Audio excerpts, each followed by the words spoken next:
bicara tengah itu karena jujur kami ini dibayar dari Bapak Ibu gitu ya, dari Bapak Ng, dari Pemrakarsa Ng, jadi nggak boleh memihak. Jadi di Sapo kita itu ada dua yang sumbernya dari Bapak Ibu gitu ya, dari narasumber dari Pemrakarsa ya, dari Bapak Ibu ya. Jadi kita nggak boleh memihak. Jadi nantinya supaya bisa ketemu gitu ya.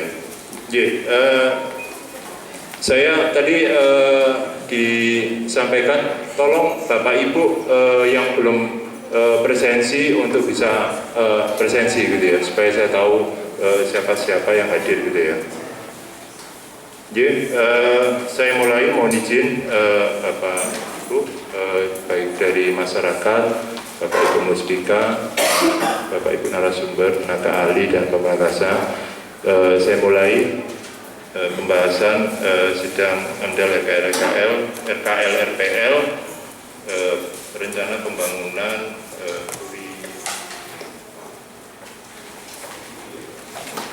rumah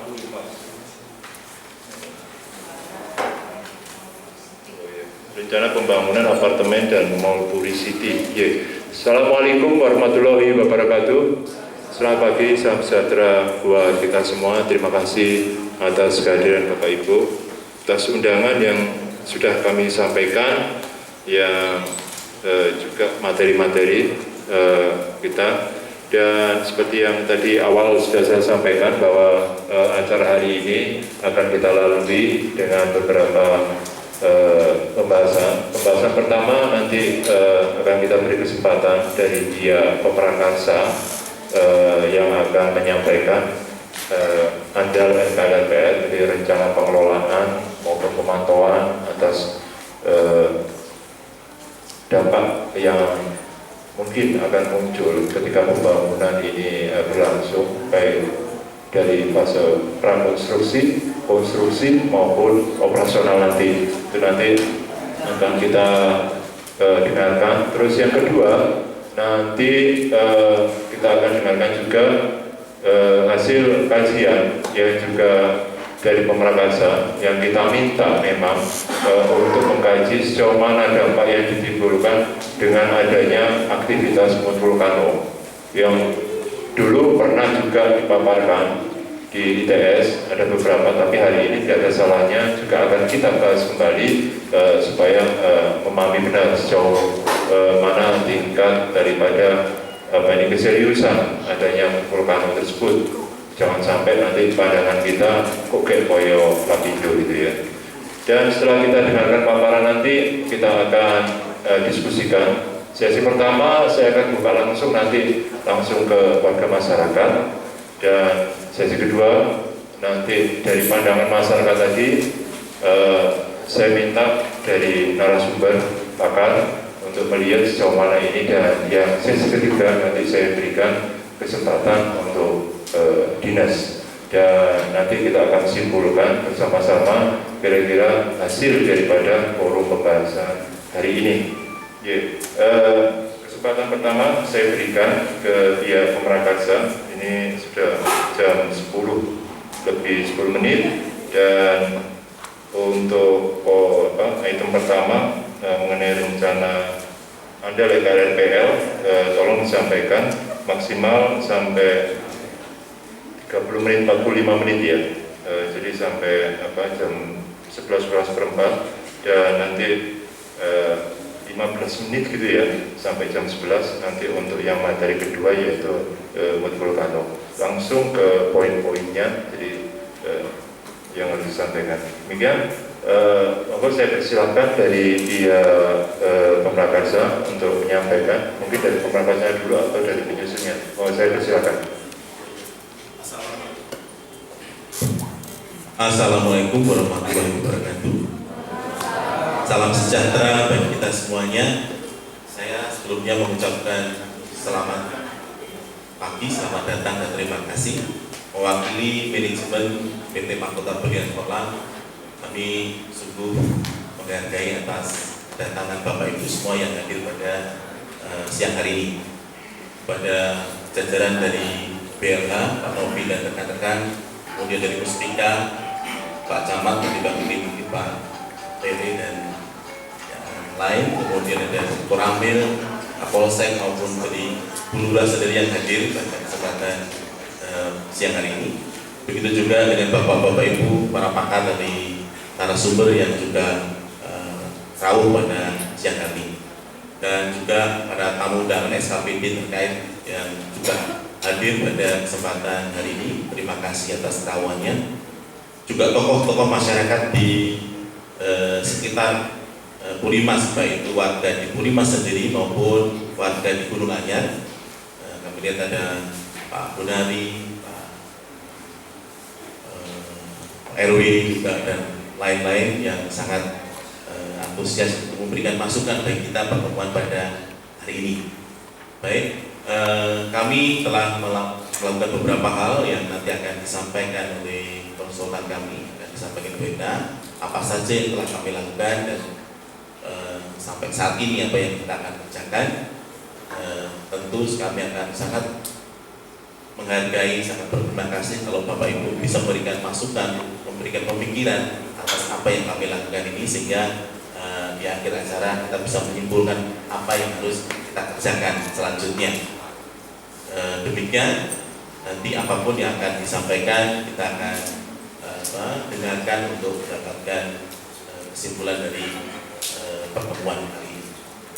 Berikutnya kami akan sampaikan apa berikan kepada konsultan kami untuk memberikan apa langkah-langkah yang akan dilakukan selama ini. Silakan Bu. Baik, terima kasih atas waktu yang diberikan. Assalamualaikum warahmatullahi wabarakatuh. Selamat pagi Bapak-Bapak dan Ibu-Ibu sekalian. Sekali lagi kami ucapkan banyak terima kasih atas kehadiran Bapak-Bapak dan Ibu-Ibu sekalian yang sekiranya berkenan hadir untuk menghadiri pembahasan dokumen handal RKL RPR untuk rencana pembangunan apartemen dan Mall Puricity. Sebagaimana disampaikan oleh Bapak pimpinan rapat, tadi sudah disampaikan bahwa sesi presentasi kami akan ada dua, Pak. Pertama adalah hasil analisa kami untuk pekerjaan handal, dan yang kedua akan disampaikan oleh Bapak Firman yang ada di sebelah saya. Beliau adalah konsultan ahli geofisika yang di-hire oleh Pemangkasa untuk mempresentasikan terkait kajian Matukano yang ada di sekitar lokasi Bapak-Bapak dan Ibu-Ibu sekalian. Baik, mungkin untuk mempersingkat waktu, kami akan langsung ke materi pembahasan. Di sini kami perkenalkan Pemangkasa adalah PT Mahkota Berlian Cemerlang. Kemudian beliau penanggung jawabnya adalah Bapak Hartawan yang hari ini hadir sendiri pada pelaksanaan kegiatan ini. Kemudian perkenalkan kami tim studi AMDAL. Kami dari PT Citra Melati Alam Prima. Kami merupakan lembaga yang tersertifikasi di Kementerian Lingkungan Hidup untuk dapat melakukan proses penyusunan AMDAL. Jadi kami ditunjuk oleh Pemangkasa untuk membantu beliau melakukan proses penyusunan AMDAL. Kemudian ketua tim, di sini saya perkenalkan Pak, nama saya Etna Pak. Saya ketua tim untuk pelaksanaan studi ini. Kemudian saya dibantu oleh dua anggota tim penyusun AMDAL, di mana kami bertiga ini bersertifikasi. Ada di sebelah saya Bapak Sugeng Sigit Martono. Kemudian ada Ibu Adi, Bapak Adi. Kemudian ada beberapa tim penyusun studi yang lain yang hari ini juga hadir di dalam kegiatan ini.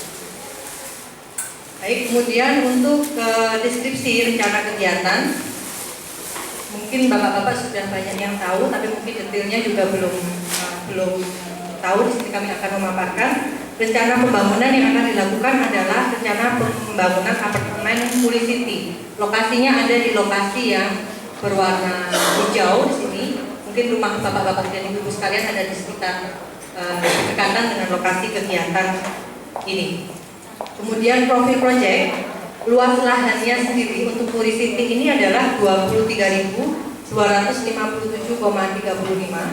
Kemudian rencananya akan dibangun 3 tower. Jadi khusus untuk AMDAL yang saat ini kita bahas adalah AMDAL untuk pembangunan apartemen Puricity yang ada di luas lahan seluas 23.257,35 meter persegi.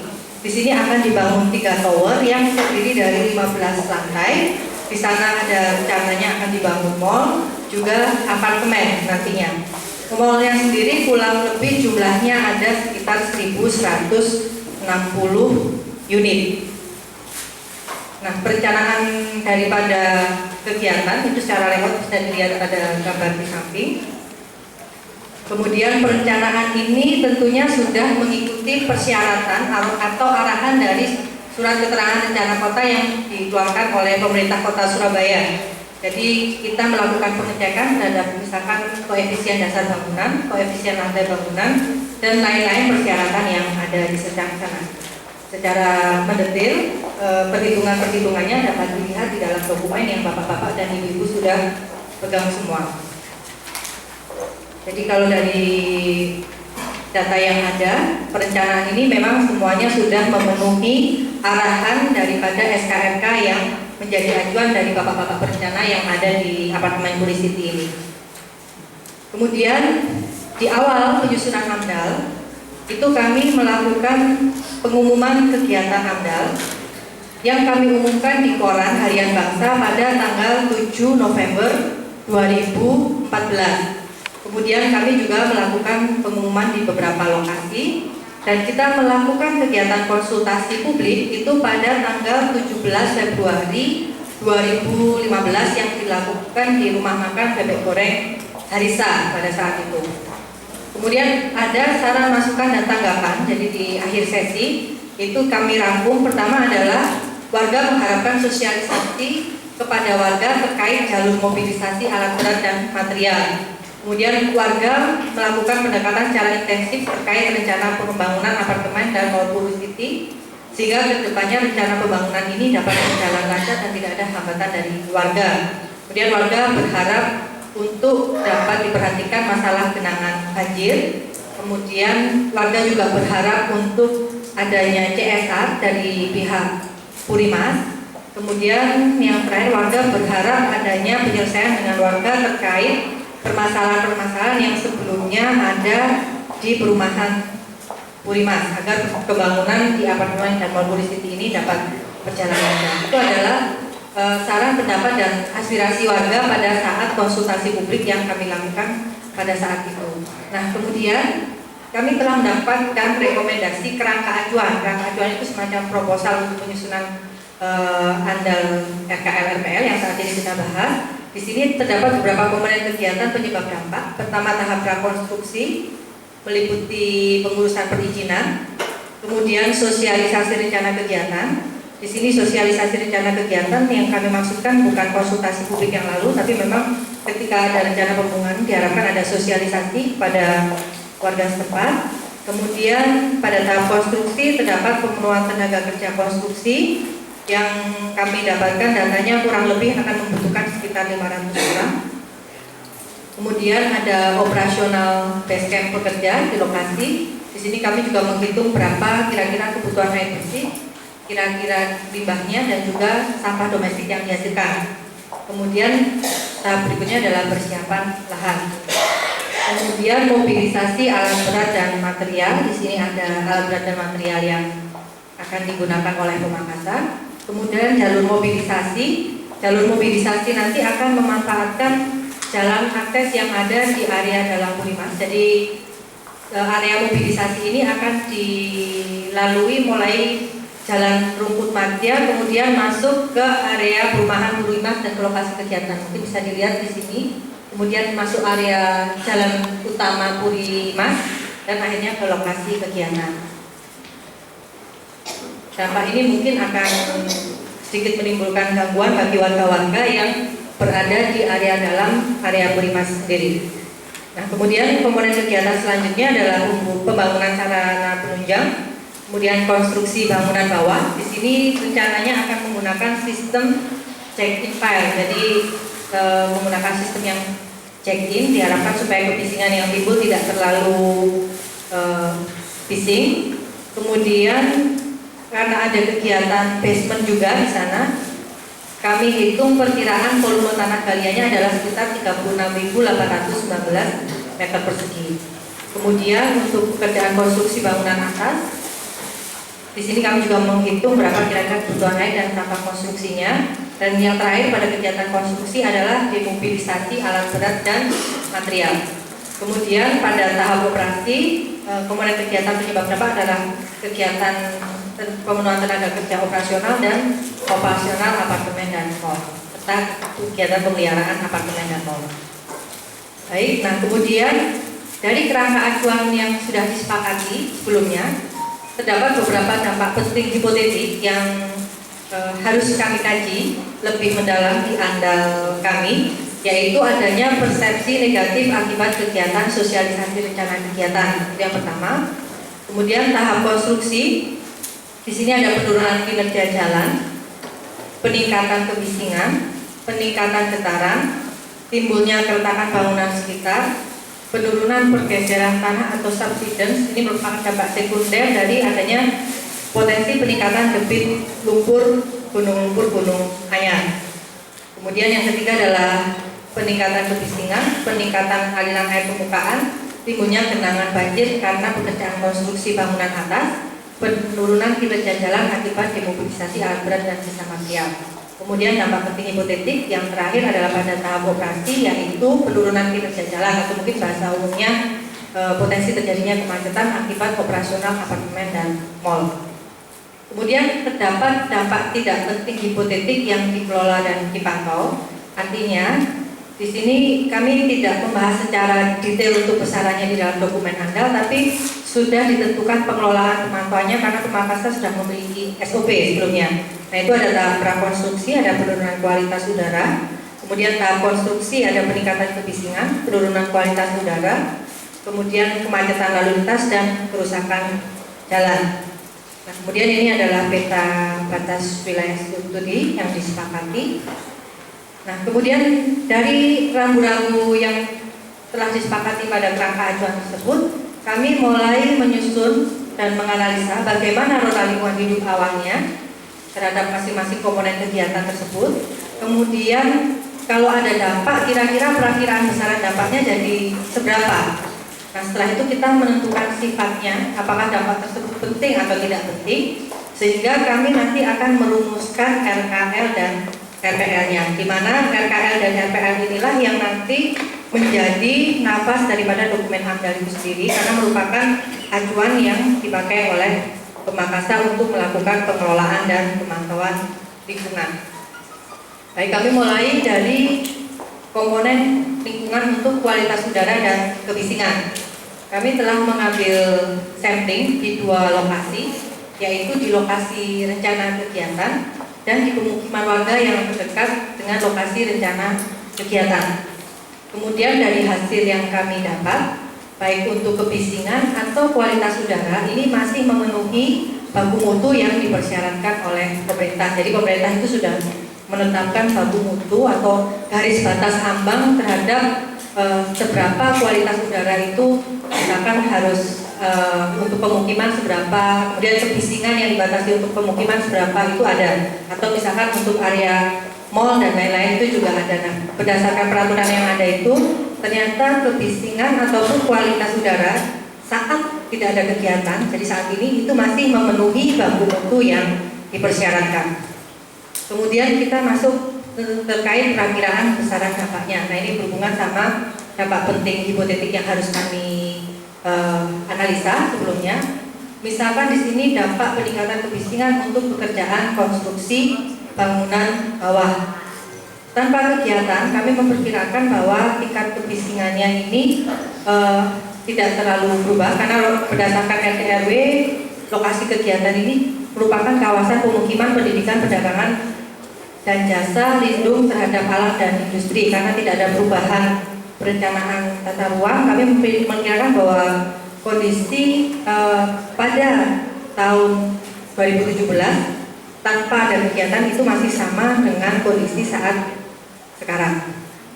Nah, bagaimana dengan ada kegiatan? Misalkan karena adanya konstruksi bangunan bawah. Nah, ini kami mendapatkan data sekunder dari EPA. Untuk check-in file itu kebisingannya sekitar 101 desibel. Kemudian kami masukkan di dalam suatu rumus. Nah, di sini kami mendapatkan bahwa area sampai dengan sekitar 350 meter itu masih akan terpengaruh dengan adanya penambahan kebisingan tersebut. Terpengaruh di sini maksudnya dia masih belum memenuhi baku mutu yang dipersyaratkan. Jadi misalkan baku mutu yang dipersyaratkan itu kan 55 desibel, kemudian jarak ke lokasi misalkan sekitar 300 meter, maka pada saat pemancangan tersebut Bapak masih menerima dampak kebisingan itu sekitar 55,12 desibel atau sekitar 0,12 lebih tinggi dari ambang batas yang dipersyaratkan oleh pemerintah. Sehingga di sini kami memasukkan dampak ini sebagai dampak penting yang harus dilakukan pengelolaan. Untuk kebisingan ini kami juga melakukan perhitungan yang lain, misalkan untuk pekerjaan bangunan atas, misalkan. Nah, di sini pengelolaan untuk pekerjaan konstruksi bangunan bawah di sini adalah mengatur jam kerja konstruksi, yaitu pada jam kerja sehingga tidak mengganggu jam istirahat warga. Jadi karena misalkan dia itu pada saat siang sedikit lebih baku mutu, tapi kan masyarakat tidak banyak yang di rumah misalkan. Tapi pada saat jam istirahat tentunya diharapkan tidak ada pekerjaan ini sehingga tidak mengganggu masyarakat sekitar. Kemudian melakukan pemagaran yang terbuat dari tembok setinggi 2 meter di lokasi proyek, karena kami mendapatkan data literatur bahwa penambahan pemagaran ini bisa mengurangi tingkat kebisingan itu sekitar 10-20 desibel. Kemudian pemilihan peralatan untuk konstruksi bangunan bawah itu yang masih layak pakai, dan pemeliharaan peralatan secara berkala. Kemudian untuk pendekatan sosial ini menginfokan kepada masyarakat atau warga terdekat tentang jadwal konstruksi melalui Kelurahan Gunung Anyar. Kemudian pendekatan institusi adalah berkoordinasi dengan Ketua RW 2 dan RW 7. Jadi ketika ada kegiatan ini diharapkan warga tahu sehingga apabila akan melakukan kegiatan konstruksi di luar jam kerja atau di luar jadwal yang telah disepakati, ini juga bisa berkoordinasi dengan Ketua RW 2 atau RW 7. Untuk pemantauannya adalah melakukan sampling kebisingan yang dilakukan setiap 6 bulan sekali. Baik, kemudian dampak penurunan atau pergeseran tanah ini sebenarnya merupakan dampak yang ditimbulkan dari vulkanologi. Karena nanti mungkin akan dijelaskan secara lebih banyak oleh Pak Firman di sini. Mungkin ini akan kami skip dulu.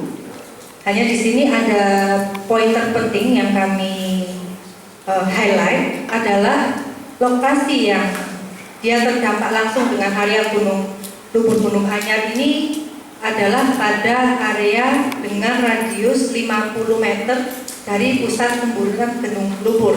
Sedangkan lokasi kegiatan ini jauhnya sekitar 300 meter dari gunung lumpur. Jadi adanya kegiatan pemancangan misalkan kami perkirakan tidak akan terpengaruh adanya gunung lumpur tersebut.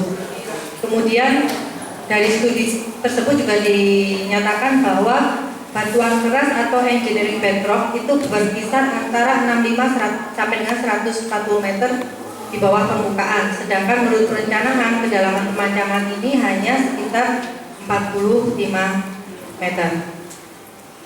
Jadi kami perkirakan bahwa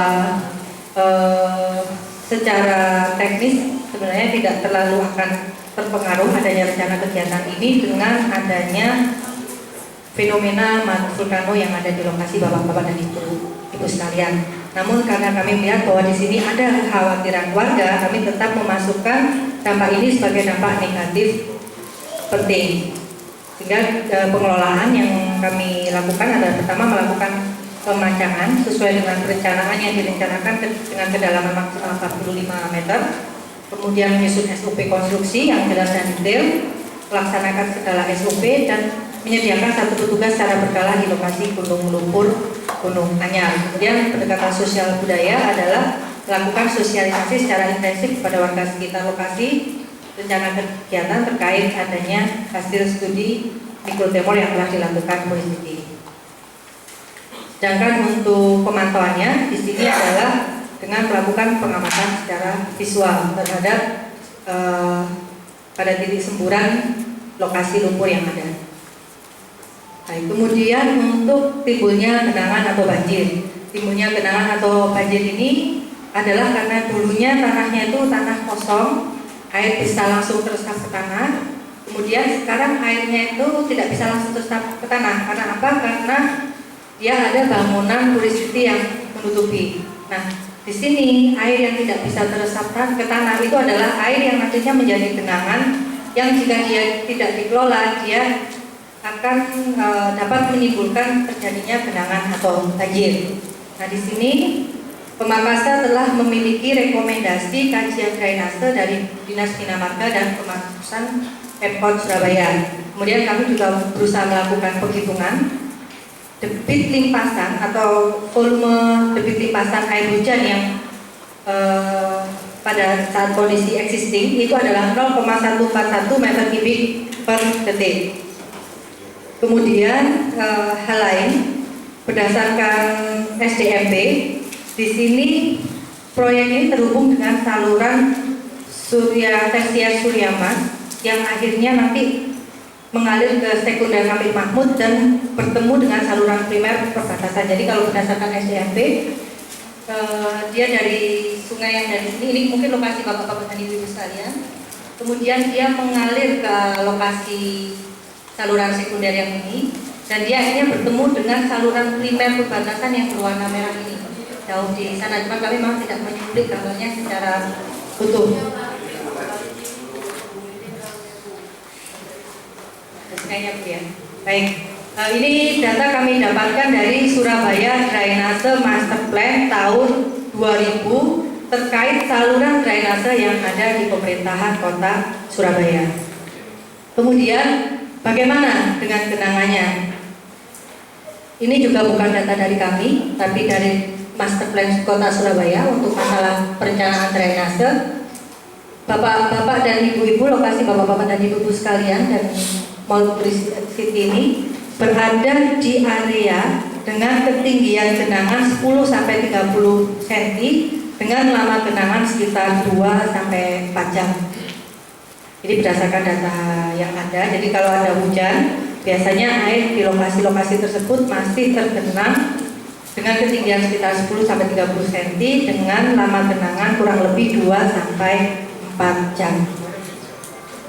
Nah, kemudian untuk bagaimana jika ada kegiatan, ini kami juga melakukan penghitungan. Di sini kondisi debit limpasan akan meningkat menjadi 0,399 meter kubik per detik. Nah, peningkatan inilah yang nantinya harus dikelola dengan menggunakan drainase kawasan atau drainase kawasan yang maksudnya di dalam area Mall Puricity itu harus ada saluran-saluran yang mampu menahan supaya tidak membebani saluran-saluran kota yang ada saat ini.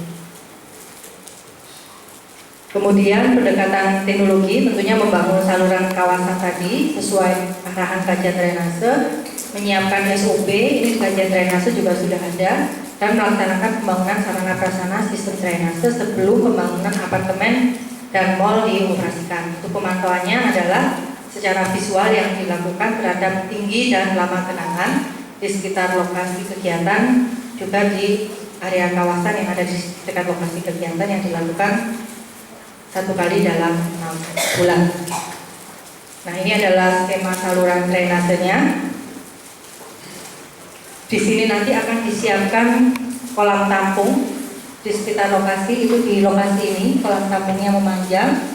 Kemudian untuk salurannya sendiri akan dibuang ke long storage Jimbarang. Ini salah satu juga permintaan dari warga.